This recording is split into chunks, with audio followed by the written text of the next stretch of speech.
शिकार हमार हाथ में आकर मुंह तक ना पहुंचल।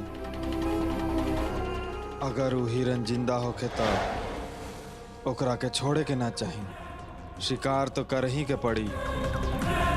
हम जौन माँ पर इतना साल से भरोसा कईनी उनकरा के पूजल कैसे छोड़ दी बेटा? ई त ठीक बात नहीं खे ना। इतना सब कुछ होखला के बाद भी हम शांति से रहब ता ओकर कारण उमा ही होखी है। 1 घंटा से पंडित जी घर में रहो इंतजार करत रहे जी। दीक्षित जी वापस आयल बड़े का? वापस आयल बड़े कहा तनी कब रोहन से मिलनी है? शेखर तू आ गईला, हम तहरे इंतजार करत रही। वो अद्भुत कन्या के हम देखल चाहत बानी। ऊ अब हमार बेटी नहीं खे। नहीं खे के का मतलब बा? कौनो महान साधु रहले, बहुत ज्ञानी रहले, उहे हमार बेटी के ले गईले।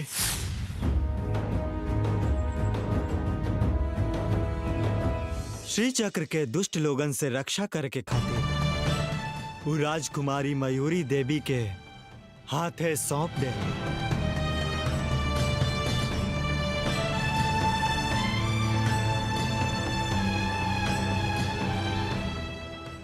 मयूरी देवी अकेले ही वो दुष्ट सब के विरुद्ध लड़ले रहली, लेकिन ओकरा बाद दुर्भाग्यवश वो बुरा लोग के घोर साजिश के वजह से राजकुमारी मरे के हाल में आ पहुंचली। वो तीनों जना दुष्ट राक्षस लोग अकेले लड़े वाली मयूरी देवी के मार देले। मयूरी देवी खून से लथपथ होते हुए भी माँ के स्थान पर आके श्री चक्र माँ के सौंप देली।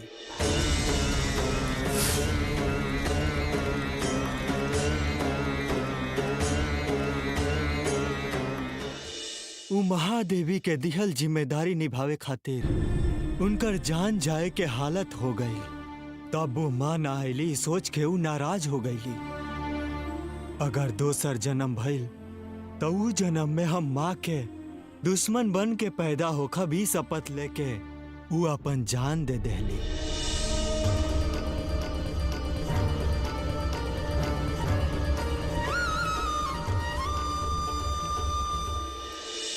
ओकरा बाद वो श्री चक्र के का भइल?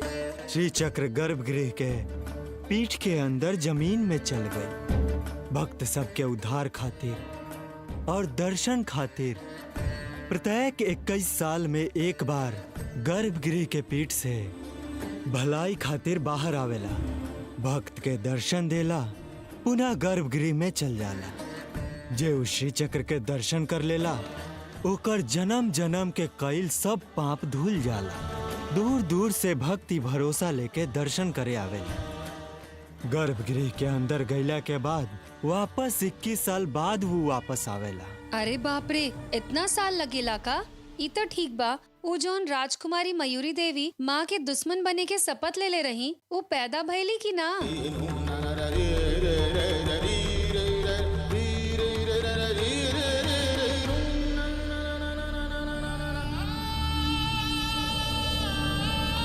पैदा भइली। मयूरी देवी वापस पैदा भइली। ऐसन का? अभी वो कैसन बाड़ी? कहाँ बाड़ी? अभी भी वो राजकुमारी की तरह ही दिखली का? गुरुजी बताई, हम उनका से मिल सकतानी? एक बार में तो तू बहुत सवाल कर देहलो बेटी। देखत बानी, समय आई तो देखाई। अच्छा ठीक बा। रउआ श्री चक्र के बारे में बतावत रही, वो अभी भी बा का? अभी भी बा।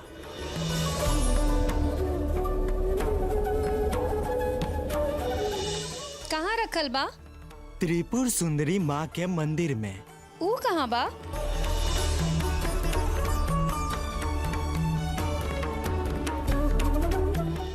वो बहुत विशेष अद्भुत स्थल बा। वो स्थान के नाम बा चक्रापुरी गांव। चक्रपुरी? ई जगह कहाँ बा?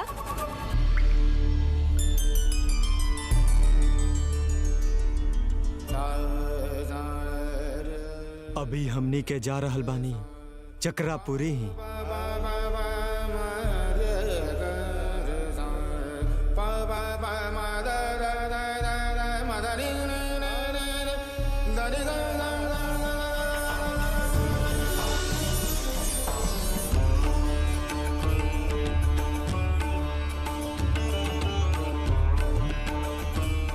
शेखर जी, रउआ लोग गांव छोड़ के हमेशा खातिर जाता नहीं, ऐसे हम दुखी बनी।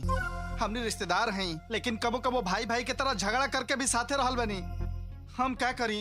रउआ सभे के गांव छोड़ के जाए में ही खुशी बा, तो हम भला कैसे रोकी? हमनी के खुशी से जात बानी, ई तरह के कहलस? और न तका शहर जाके रह, तेजा से तो बढ़िया जिंदगी जियब। हम कहले रही शेखर जी से, शेखर भाई तू अपन घर के चिंता एकदम मत करिया भाई, हम तहार घर के एकदम अपन घर लेखा संभाल के रखब। रउआ लोग शहर जाके खुशी में रही, हम रउआ लोग के बिना एजा एकदम खुशी से रहब। अरे ऐसा कहीं ये लोग के गांव छोड़ के जाके इंतजार करत रही। ऐसा कुछ नहीं के, शेखर और भाभी गांव से चल जी हैं तो तू हमारा साथे ठीक से रहबू। हमार परिवार बढ़िया से चल लगी, एगो छोट लालच बा। हाँ बेटा, उहे बा। हमनी कितनो दुखी हो जाई तब वो तहरा खुश रहे के चाहिए। खुश रहा। रउआ जे समझे के बाद समझी। शेखर एगो बात बता देता नहीं, तू वहाँ जाके सुधरा चाहे मत सुधरा, लौट के गांव में मत अइया। वहाँ में कोनो काम खोज लिया, तू वहाँ रहा तो यहाँ सुनीता ठीक से रही है। कुछ हो जाए लौट के गाँव में मत अइया। हाँ, तू लोग के गांव छोड़ के शहर जाए में हमारा बहुत टेंशन होता। अर्जेंटली हमरा एगो क्वार्टर पिए पड़ी। तू लोग के यात्रा सुखमय होके, हम चलते नहीं। तू ये आदमी के मान मर्यादा के कोनो चिंता नहीं खे। रउआ लोग इनका बारे में मत सोची। सुनीता, ये जग्गी कैसन इंसान बा हमनी सब जाना तानी। हमनी लोग चल जाए, तू अब घरे जा ना, हम बस स्टॉप तक आवतानी। रहे दा सुनीता, हमनी के बस में बैठे समय तू रोबू, ई देख के हम और दुखी हो खब। ऐसे अच्छा तू घरे चल जा। संभल के जइया लोग।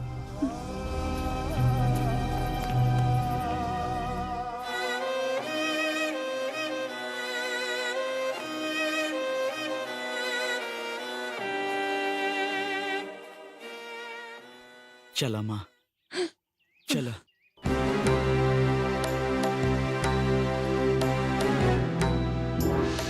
सुनिए जी, हमने गांव में रह के 30 साल तक ये मंदिर के सेवा कैले बानी। ये माँ हमने के खाना दे के जिए के रास्ता दिखैले रही, और ये माँ के कृपा से ही हमने अपन बच्चा लोग के सही से पल्ले पोसले बानी। अब हमने गांव छोड़ के जा रहल बानी, वो माँ के भी छोड़ के जा रहल बानी। ये गांव छोड़े से पहले आखिरी बार वो माँ के दर्शन करे के चाहिए ना जी।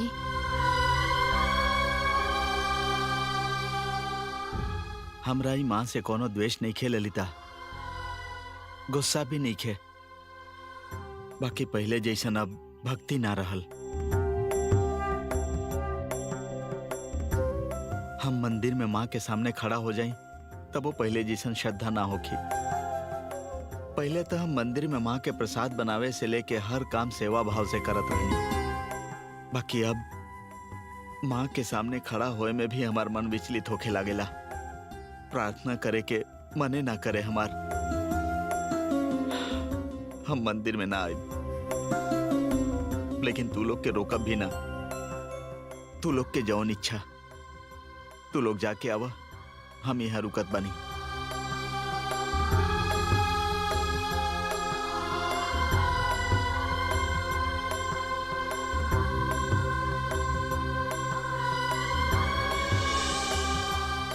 माँ महादेवी, हमार ममता के कोनो कलंक ना होखी, ई रउआ हमार सपना में कहले रही। ये कह के रउआ हमार बेटी सुंदरी के छिनब तो का मतलब बा? अब हमार बेटी सुंदरी जिंदा नहीं खे, और कहल बात कुछो ना भइल माँ।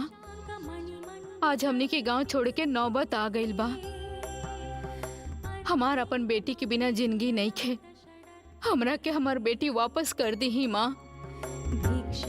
हमरा पे रहम करी माँ, रउए पे भरोसा बा। माँ जगत जननी, हम हर रोज रउआ के घर में आरती करके इतना दिन से पूजा कर रहल बानी, लेकिन हमनी के ऐसन हाल हो गइल कि रउआ के छोड़ के जात बानी माँ। कृपा करके हमरा पे नाराज मत होखी माँ, और हमरा के बार बार तकलीफ में मत डाली माँ। ये सब कुछ सहे के शक्ति अब हमरा में नहीं खे बचल माँ। तो हमार जिंदगी में थोड़ा खुशी तो लेके आई देवी माँ। आशीर्वाद दी माँ, हमरा के आशीर्वाद दी। हम हमेशा यही गांव में रह के अपन जिंदगी में आगे बढ़ल चाहले बनी, लेकिन अभी रउआ के छोड़ के जाए के नौबत आ गइल बा। नया शहर होखी, नया लोग होखी, हमनी के कोनो तकलीफ ना होके रुआ हमनी के आशीर्वाद दी माँ। अपन परिवार संभाले के शक्ति दी। महामाई हमनी पापन कृपा रखब।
नाराज बड़ा का?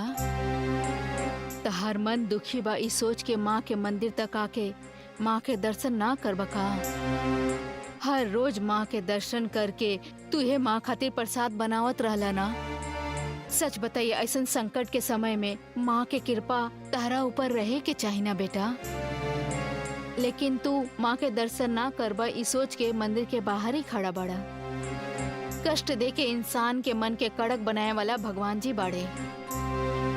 कितनो कष्ट होके चाहे कुछ भी नष्ट हो जाए, भगवान जी पर भक्ति तनिको कम ना होके के चाही। ई तरह जिसन भक्त के देखे के चाही, तबे तो देवता लोग मन से खुशी दी है। तहार बेटी के मौत तहार मन के पत्थर बना दिले बा, सच बा। लेकिन बेटा, विधि से लड़के केहू नहीं जीत सकत। ओही से इतना साल से सेवा कैली पवित्र स्थान के छोड़ के तू जा रहल बड़ा ना, ये उचित नहीं खे और माँ दूसर मौका ना दी है। तो ये बात समझ ले।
सुनी जी, का भइल जी?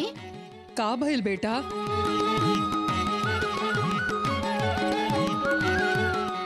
कुछ ना।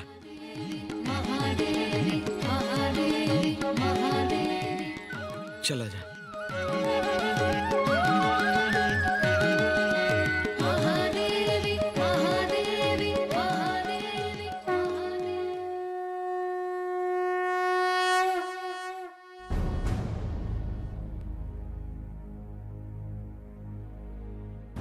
बस स्टैंड पर जाए तो बस के आवे में देरी होगी, यही से टेम्पो लारी कुछ भी मिले तो अंधेरा होके से पहले वहाँ चल जाई।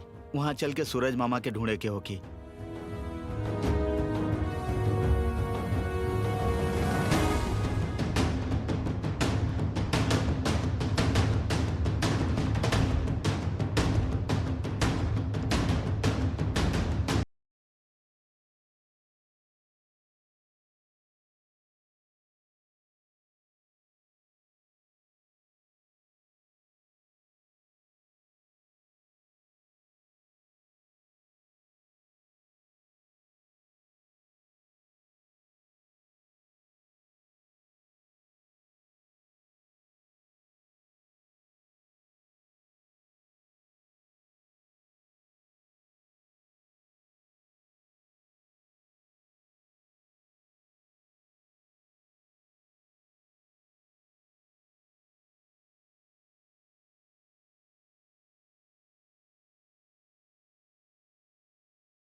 फिर से कुछ दिन के बाद दर्शन दी ही।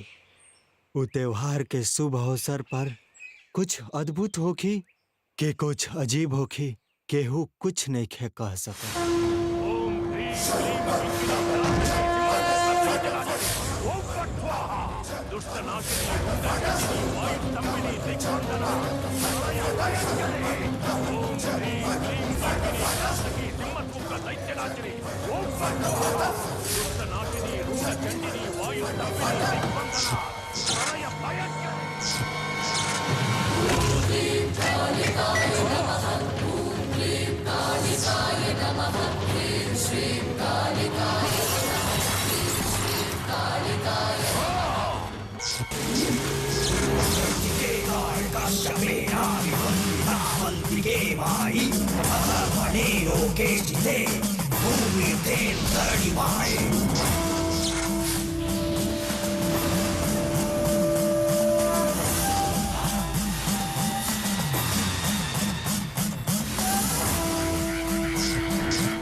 बेटी, तू यहाँ कहाँ आईलू?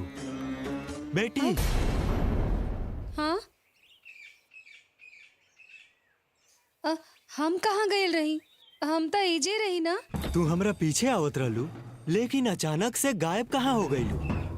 ऐसन का भइल रहे हमरा खुद नहीं खे मालूम। ऐसन?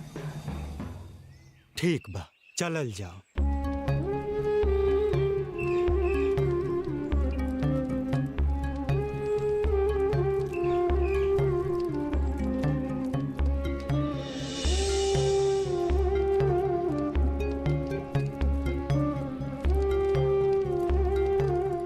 बेटा शेखर, हम एगो बात कही, तहार माँ कुछो बकेले सोचबा तब्बो चली। पता न काहे हमरा लगता कि गांव छोड़े के ना चाहिए। अरे माँ, अब जाए के समय में तू मन में कोनो इच्छा मत रखा। हमने जाए खाते निकल गइल बानी, वापस जाए के अब कोनो कारण नहीं बचल। अब यहाँ के मोह माया छोड़ा माँ। हाँ दादी, ये गांव छोड़ के चलल जाओ, नया जिंदगी शुरू कर जाई। ओकरा बाद जे कुछ भी होगी सब देख लिया। शेखर, तार बाबूजी से शादी कइला के बाद हम ही गांव छोड़ के कब्बो बाहर नहीं की गइल। हमरा लागता हमनी के गांव छोड़ के ना जाए के चाहिए। निकले से पहले हमार मन कहत बा कोनो चमत्कार होकी। बार बार दिमाग में यही घुमता, लागता बुद्धि काम नहीं खे करत। कुछ समझ में अइबो करी तो ओकरा से का। हम बहुत सोच समझ के गांव छोड़ के जाए के फैसला ले ले बानी। बस ट्रक कुछ भी आई, ओकरा से हमने चल जाई। गाड़ी आ गई।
हो गई? का हो गिल दादी? अरे माँ जी गाड़ी काहे रखवा देनी है?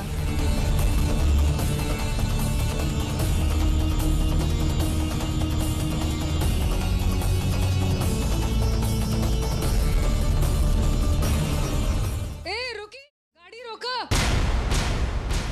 माँ का हो गई? का हो गिल दादी? अरे माँ जी गाड़ी काहे रखवा देनी है?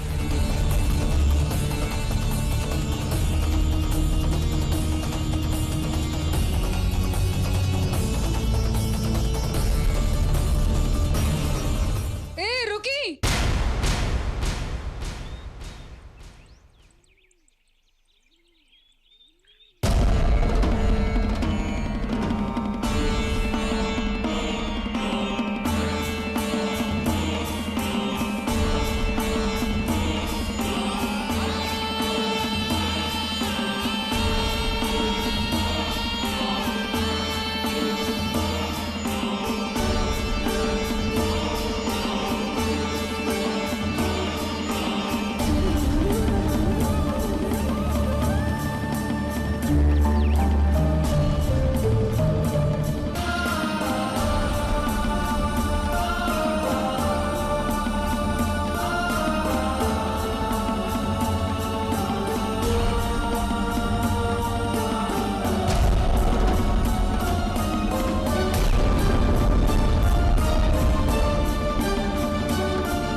पिताजी, बाबूजी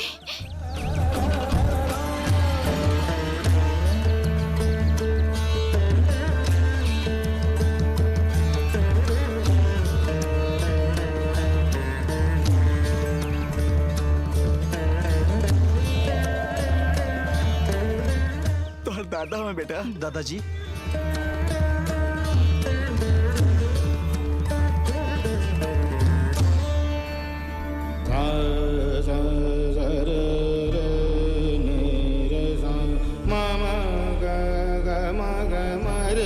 शेखर, 23 साल हो गई।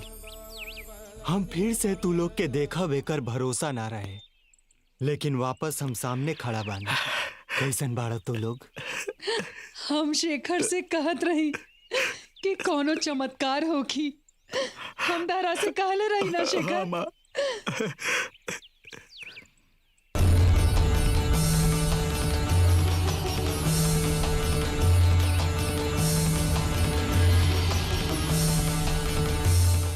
ई लड़की के ह?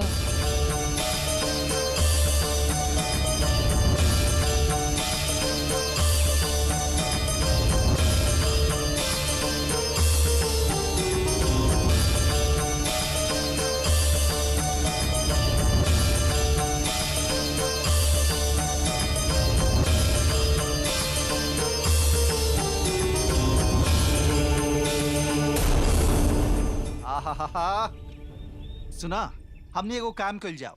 हमनी के घर बहुत छोट बा, ए घर में और तो केहू आई ना। ए शेखर के घर में ही हमनी आके रहल जाओ। यहाँ के बरंडा कितना बड़ बा, हम यहाँ में बैठ के पी लेल करब। दोस्त सबके बाहरे बैठा के पिया के बारे से भगा देब। तू खुश रहबू, हमहू खुश रहब। का कहताड़ू? कोनो राय नहीं खे, कुछ नहीं खे। हम ही घर में हर रोज पूजा करत रही। ई घर मंदिर है। एजा रहुआ और दोस्त आके शराब पी पी के नाटक ना करब। काहे ना आइब? हम जरूर आइब। हम ऐसे ना रहब, पूरा भाड़ा देके रहब। ऐसा हूँ, ये घर से तार मधुर याद जुड़ल बा। यहाँ के दीवार से, दरवाजा से, खिड़की से सबसे परिचय होखी। तब काहे मना करताड़ू? रहुआ चुप रहब कि ना रहब? हम भुलाए चाहब तबो ना भुलाए देब। हम ही घर में ना रहब बस। ओह, तू आदेश देबू और हम मान लेब का? जैसे तार दीदी है ना, वैसे ही शेखर हमार रिश्तेदार हमें। हमार पूरा हक बा। अब शेखर ए घर में नहीं आवे वाला। अब ए घर में हम ही रहब। तू कैसे मना करताड़ू? हमहू देखब। हम मना करता नहीं ना। का भइल शेखर जी? बस ना मिलल? अब हमनी के गांव छोड़ के जाए के कोनो प्रश्न नहीं खे। देखा के आइल बा शंकर शास्त्री जी, तार पिता ई कहाँ मिल गिले? ई सब माँ के संकल्प बा। वो दिन निकले के कहले रहला, सब छोड़ के चल गई नी। आज वापस आवा कहला, चली आई नी। अंदर चला लोग, सब अंदर चल के आराम से बैठ के बात कइल जा। अरे वह सबे के लौट के आवे के हमरा बहुत खुशी बा। अभी खुशी मनावे खातिर रउआ आइला से ए घर में रोशनी बढ़ गई। कितना साल के तपस्या के माँ फल दे देली आज। चलिए अंदर चल के बात कर जाए। पिताजी आई। अब सुनीता चली माँ जी, दी।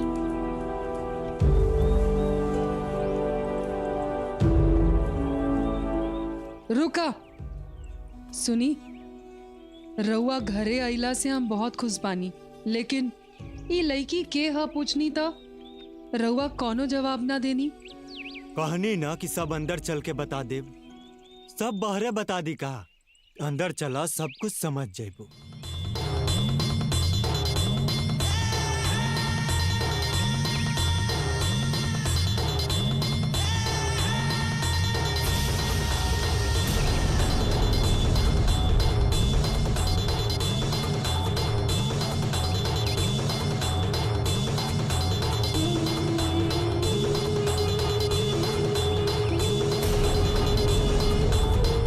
तहार नाम का ह? हम एकरा के सुंदरी कह के पुकारी ला। वो त्रिपुर सुंदरी के हमनी के कई पुष्प से मानल जाला, यही से हम उनका के उ नाम से पुकारी ला। इनका महादेवी माँ से भय भक्ति बहुत ज्यादा बा। एकरा के हम आवे समय रास्ता में एक गांव के बारे में और माँ के बारे में और देवी स्थान के बारे में, हमनी से भी ज्यादा माँ के बारे में बहुत जानल चाहत। यही से ही और हम पहले मंदिर में जाके माँ के दर्शन कैला के बाद हमनी के घर आइब जा। महादेवी के दर्शन कैले बहुत साल हो गइल बा।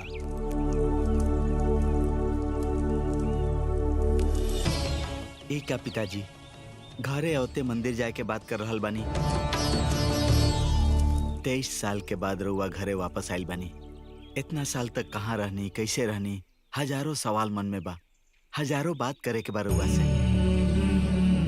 राउर कहानी हमनी सुनब, हमनी के कहानी रउआ सुनब। रउआ अंदर चली, नहा खा के थोड़ा आराम करी। मंदिर के का बात बा, वो तो जैसे रउआ छोड़ के गइल रहनी वैसा ने बा, कुछो नहीं खे बदलल। अब तो हमनी बार बार मंदिर जइबे करब। रउआ अंदर आके आराम करी।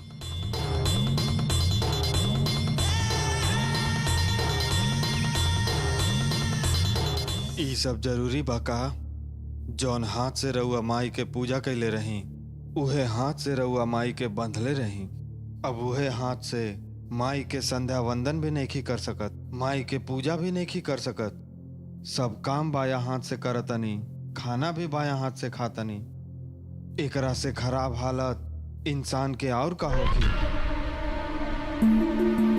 अब रउआ कुछो नहीं कर सकत। उत्सव होखे में और बस 32 दिन ही बाचल बा। तब तक राउर शरीर ठीक हो जाई का? पीठ पे रख के श्री चक्र के कैसे लाइब? एकर मतलब श्री चक्र रउआ ना मिली।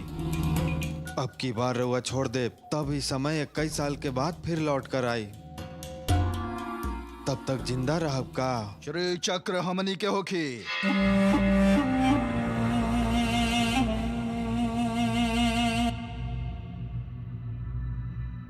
अब के बार हमने श्री चक्र के ना छोड़ब, कोनो हाल में नहीं छोड़े वाला।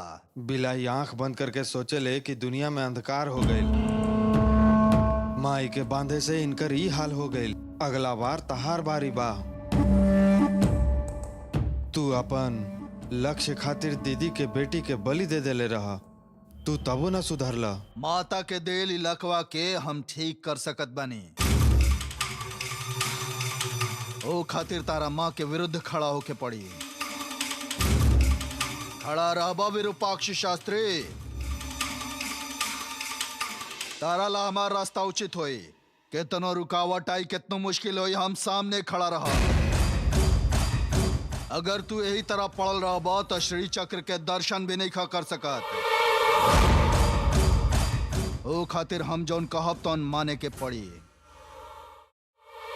ए खातिर तारा हमार मदद के जरूरत बा विरूपाक्ष। पूरा एक दिन तारा माँ के पूजा ना करे के होखी, माँ के स्तुति ना करे के होखी, माँ के दर्शन भी ना करे के होखी। अभियो समझ ली शास्त्री जी, अभियो ई बचावे नेखे आइल। धीरे धीरे उमा से रउआ के हमेशा खातिर अलग कल चाहता। ये दुष्ट बा। पहले ही ई अपन पूजा खातिर रउआ के गुलाम बनेले रहे। ओकरा बाद पुस्तों से करत आ रहल पूजा पाठ ही सब राउर हाथ से छीने खातिर रउआ के मजबूर कर देलस। पूजा रोकलस, मंदिर के दरवाजा बंद करवैलस। कुल मिला के रउआ के ई माई से दूर कर देलस। ई फिर साजिश करता, मंत्र पढ़े से मना करता, पूजा से मना करता, दर्शन मत कर। ई सब चाह रहल बा, मत मानी। सोच के बताओ विरूपाक्ष, तारा ठीक होखल जरूरी बा कि माता के पूजा कल जरूरी बा? आज रउआ ये जगह पे बानी, ई महादेवी के देल दिमाग ह, महादेवी के देल जिंदगी ह, महादेवी के देल शक्ति बा। कृपा करके उमा से अलग मत हो। जबरदस्ती निखे विरूपाक्ष। तारा खातिर का अच्छा बाय कर निर्णय तू ही करा। सर्व शक्ति पा के तारा सामने खड़ाई काल रुद्र सिद्धेश्वर कल्की के बात मनबा कि 4 गो मंत्र पढ़ के चंडी माँ से सवाल करे वाला इस साधारण पंडित के बात मनबा तहार मर्जी। अब बस 32 दिन बाँचल बा। हमने के काम शुरू करे खातिर 24 दिन मंडल पूजा करे पड़ी, वो शीघ्र करे पड़ी। तू अगर यही तरह पड़ल रहबा तो श्री चक्र हासिल नहीं खा कर सकत। हम श्री चक्र हासिल करावत बनी। तू हमरा साथे रहबा कि ना रहबा सोच ला। तू अगर अपन लकवा ठीक करावल चाहत बड़ा तो हमारे स्थान पर तू रात के आ जाइहा। ना, मन के चंचल मत करी। रउआ जैसन सोचा तनी वैसन नहीं खे। प्राण और माई के बीच में रउआ प्राण के छोड़ दे, लेकिन रउआ माई के ना छोड़ब हम ही कहे के चाहतनी। ऐसन में कोई तांत्रिक आके माई के छोड़े के कही ता रउआ छोड़ देब का? ना, हम आज से माँ के पूजा अर्चना कुछ ना करब, माँ के मुख दर्शन भी ना करब, उनकर हम स्तुति भी ना करब। वो हमरा के पसंदे ना करेली।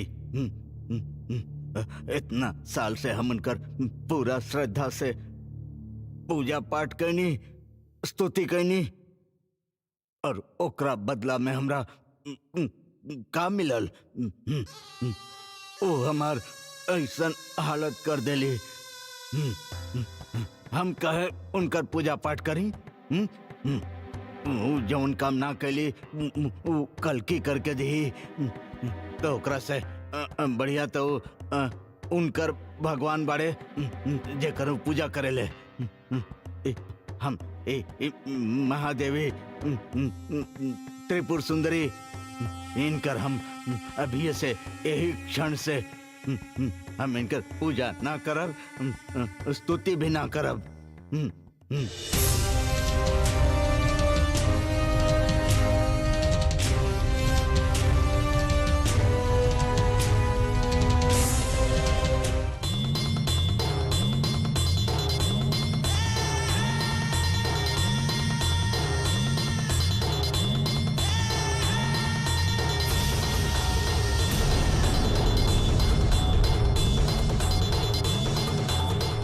ए रुका, माँ के पास ऐसे ना जाए के चाही। ई माँ मंगला माई है का? मंगला माई गांव के सीमा के रक्षा करे वाली माँ के केहू घर में रखेला? ई त हमार घर के देवी हई, त्रिपुर सुंदरी माँ हई। ई त पूरा दुनिया में मशहूर बाड़ी, लेकिन तू ना जाने लू का? अच्छा त ई ऊ है का? मंगला देवी नहीं की का? मंगला देवी घर में काहे रखी? घर में मंगला देवी के मूर्ति के ना रखल जाला। ऐसन मत कही, मंगला देवी तो सबके रक्षा करेली। हमार गांव में तो सब लोग मंगला देवी के ही पूजा करेला। रवो एक बार हमार गांव में आके देखी। ओइजा हर साल ना मंगला माई के बहुत बड़ उत्सव होखेला। कितना लोग आवेले, बहुत धूमधाम से मनेला। वहाँ सावन में चलल जाई। छी छी छी, तू कैसे बोले लू? कहाँ से आयल बाड़ू? गांव के नाम का है?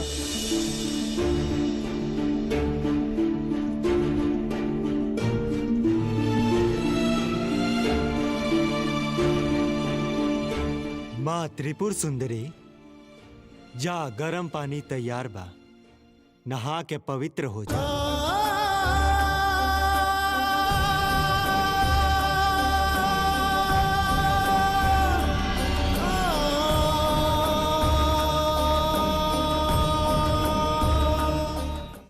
शेखर, ई सब का है बेटा?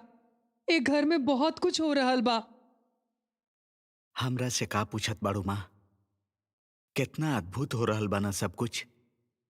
हमनी सोचनी कुछ और हो गल कुछ और। ओ दिन दुर्गा सप्ताह कैला के बादो सुंदरी हमनी के साथे नहीं खे, लेकिन तू जौन सोचले रहू तो हो गइल ना। पिताजी वापस आ गए, हम खुश बानी। तहार बात सही बा बेटा, लेकिन हम ई सवाल ना कईनी। ओ लड़की के ह? ओकर बोली भाषा अलग बा। माँ के पूछत रहे, ओ के हिया, कहाँ से आयल बिया? हमरो समझ में नहीं आ रहल माँ। पिताजी से पूछनी तो संबंध के बात कह रहल बाड़े। समय आई तो अपने आप पता चली कहत बाड़े। एगो सवाल बन गेल बिया। ओ लड़की कवन जात और कवन गोत्र के हिया? दूसर जात के होखी त का करी? पूरा घर अपवित्र हो जाई। वो कौन हिया, कहाँ से आयल बिया, ई सब मालूम होखे के चाही। ना जानब त मन शांत ना होई।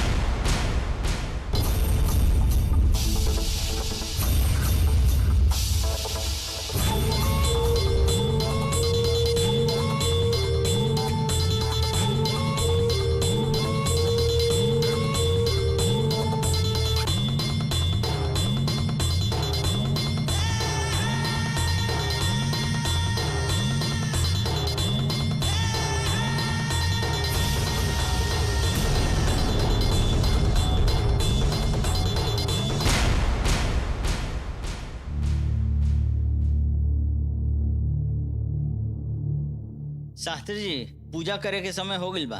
गरम पानी तैयार बा, स्नान कर ली।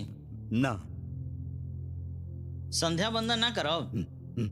वो सब करे खातिर हमरा पूजा के कमरा में जाए के होई और वहाँ उनकर मुंह देखे के होई। ऐसे हम कुछ ना करब। हाँ।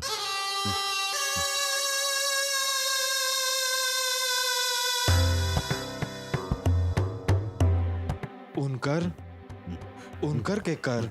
उनकर ओ त्रिपुर।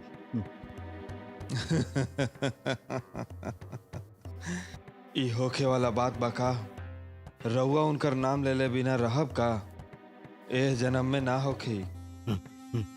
उनकर हम नाम ना लेब, उनकर पूजा भी ना करब, उनकर दर्शन भी ना करब और उनकर श्लोक भी ना पढ़ब। यही से दीवार के तरफ देख के खड़ा बनी।